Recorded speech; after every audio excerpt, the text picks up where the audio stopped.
हाल चाहिँ क्रोसियामा छौँ अनि यो ठाउँमा चाहिँ हिउँ पर्दैन भन्दै कि हामी चाहिँ हिउँ परेर यहाँ खत्तम भइसक्यो।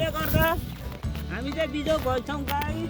यो चाहिँ हाम्रो कम्पनी हो होइन, काम सकेर हामी हिँडेको यो चाहिँ पिच रोड हो नि त। फेरि म चाहिँ निन्जा जस्तो हिँड्दा छ यहाँ के छ बाटो ठिक छ ठिकै 2 दिन पढ्यो भने त यहाँ हिँड्न पनि सकिँदैन। सुक्लुङमा डुब्छ सुक्लुङमा डुब्छ।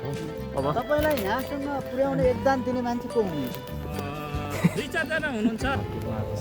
के लिने हो अरे? वेलकम छ मेरो भ्लगमा।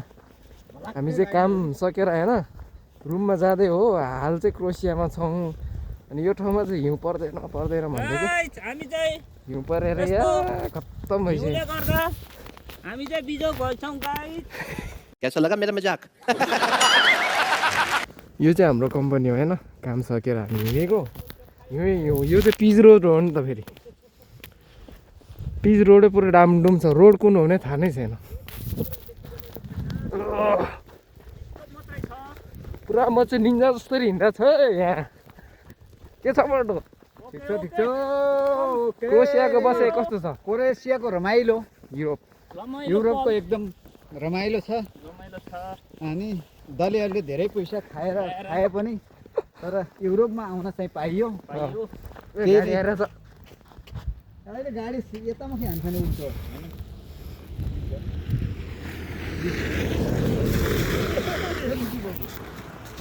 गाडी दायाँ बायाँ हेरेर हिँड्नुपर्छ यार।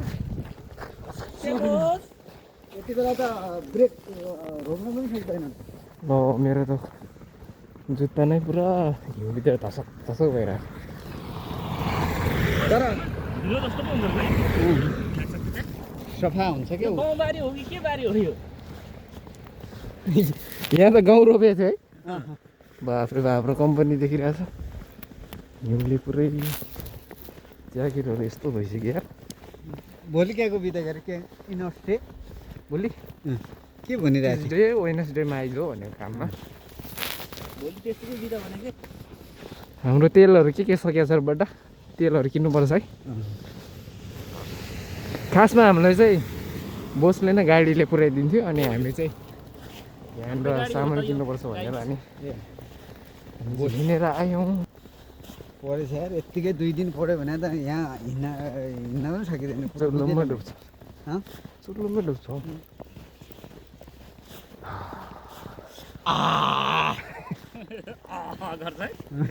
के छ भनाइ?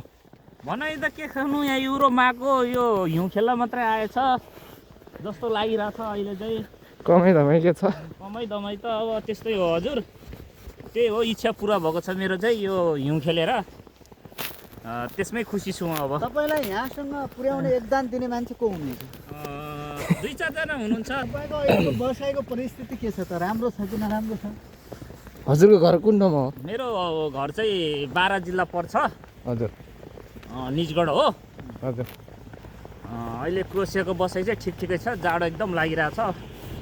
फर्स्टचोटि हो जाडोमा परेको। हामीलाई हाम्रो तराईतिर चाहिँ धेरै गर्मी हुन्छ, त्यही कारणले अलि डर लागिरहेछ निमोनिया हुन्छ कि भनेर। जाडो ज्याकेट छ हौ ज्याकेट। ल है त यस्तै छ हाम्रो त।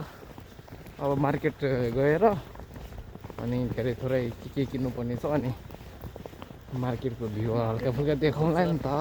हामी चाहिँ नेपालबाट आएको 6 महिना जति भयो होला। अब जाडो महिना ठ्याक्कै भेट्ने बेलामा आइयो। जस रमाइलो छ तर हामी गाउँ साइडतिर छौँ है। 6 मन्थ भयो यार म आएको त यार। आज कति गते? गाडी पनि चलेको छैन आज त है। गाडी पनि चलेको छैन। हैट बाटै देखेको छैन त यार। गाडी पनि कति बिस्तारै हिँड्छ। हिउँ पर्दैन भन्दा भन्दै हिउँ भएको ठाउँमा आइयो नि। आफैमा पनि कायल भइरहेको छ नि त। म सानो सुन्जेल पढ्थ्यो भन्थ्यो कि बोसले है। म 12 वर्षको थिएँ भन्थ्यो कि कति भन्थ्यो यार। यहाँ के खेलखाड गर्दैछन् खेलिरहेको कुराहरू। चराहरू पनि सब उडेर भाग्दो रहेछ क्या है, बस्न नसकेर। तर सिचरा आएर मर्छ नि जस्तो लाग्छ यार। हजुर त्यो के ल्याम्पको खै के हो एउटा कतातिर यस्तो झ्याङतिर बसिहाल्छ नि छेउमा पनि पर्दैन होला यो चाहिँ रोड हो रोडै भरिन लागिसक्यो पिज्जा पसल पनि बन्द छ कुनै गाडी पनि छैन सुनसान छ क्रोएसियाको हालत यहाँ त थोरै हो नि अझ हिउँ पर्ने है अन्त त आम्मामा जागरिक हामी चाहिँ मार्केटमा आएको छ के लिने हो अरे तेलहरू लाने होला नि तेल यो मार्केटबाट सामानहरू किनेर हिँड्यौँ यो चाहिँ सानो मार्केट छ यहाँ भ्लगरहरू धेरै छन् यो चाहिँ बस स्टेसन त्यहाँ भुराहरू खेल्दा रहेछ हिउँ है फुटबल ग्राउन्ड त सबै भरेछ नि बाप रे बाप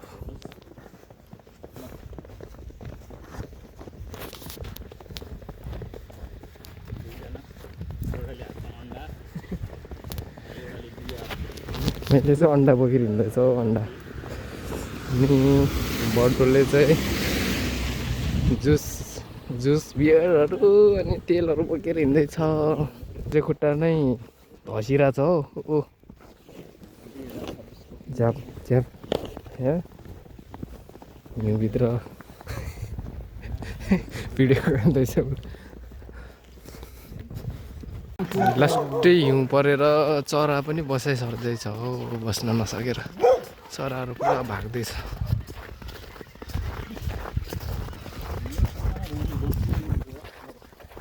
चाहिँ हाम्रो अपार्टमेन्टमा आइपुग्यो यो चाहिँ हाम्रो अपार्टमेन्ट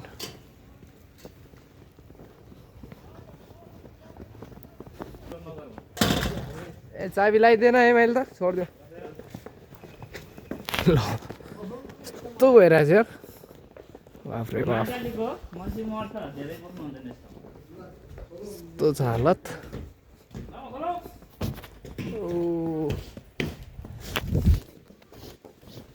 ल कामबाट आएर चाहिँ ड्रेस चेन्ज गऱ्यो होइन अब चाहिँ खाना बनाउनु भएर होला मामाले म चाहिँ यतिकै बसिरहेको थिएँ होइन के भइरहेछ किचनतिर यसो हालखबर बुझ्न जाउँ यस्तो छ हाम्रो रुमको हालखबर मामाले यहाँनिर खाना बनाउनु भइरहेछ ल हाम्रो बड्डोले चाहिँ उता सलाद काट्नु भइरहेछ अनि मसला चाहिँ रेडी छ अब हामी खान्छौँ ल हाम्रो चाहिँ खाना पाकेर अब खाना खाने बेला भयो खाना एकदम मिठो बनाउँदैछ बड्डाले एकदम राम्रो बनाउँछ